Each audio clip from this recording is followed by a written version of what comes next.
Look at how corporations benefit from introducing this coaching into the daily practices, if you like, of what goes on within an organisation. Yeah.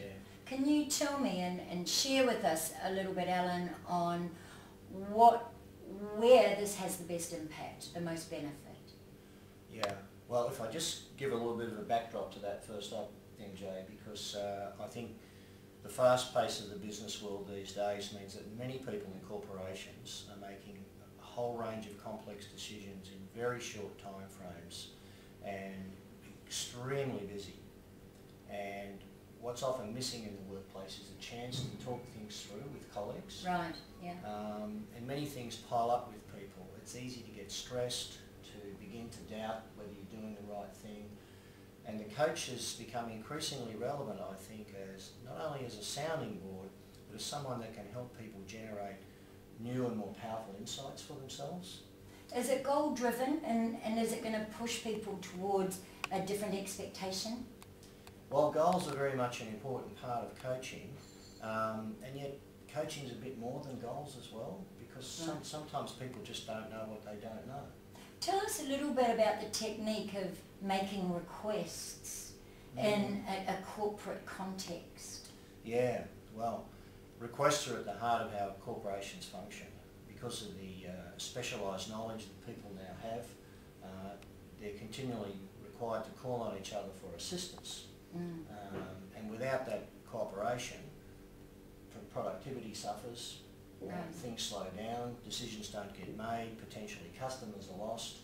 And what we find in our research in organisations is that far too many people are making very vague, imprecise, what we call sloppy requests. And it's a huge cost to that. So could we do perhaps a little role play of making a request? For example, I would typically have called it delegate. Alan, could you do this report for me, please? And just leave it on my desk when you finish. That'll be great. Thanks. Sure. Now, how could I do that better, learning from the coaching methodology about making a request? Well, if we go back and think about it, if I ask you, how precise is your request? You might make a lot of assumptions about what I understand in what you've said, but how do you know if I've got the same understanding as you? Oh, right. So you're likely to get it wrong because I haven't told you what I want in the first place. You think I'll get it wrong? Now that's an assumption. So can you just run through the steps for making a request? There are some key considerations that we advocate for people to be continually mindful of in the way that they make their requests. Number one is that the time frame. When do you want it done by? Okay. Number two, precisely what do you want done? What's the exact outcome you want? Do you know that exactly? And are you able to convey that unambiguously to the other person? Right, yep. A third important part is, what's the reason for your request? We know the reason, but everyone else is busy in their world doing their things, taking care of what's important for them. And I think giving a reason it's a courtesy, but it's also bringing them into the loop so they see how it connects with their work.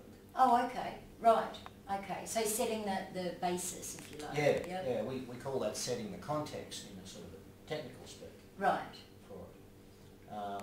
So they're three key things. We actually have 12 key considerations. Right.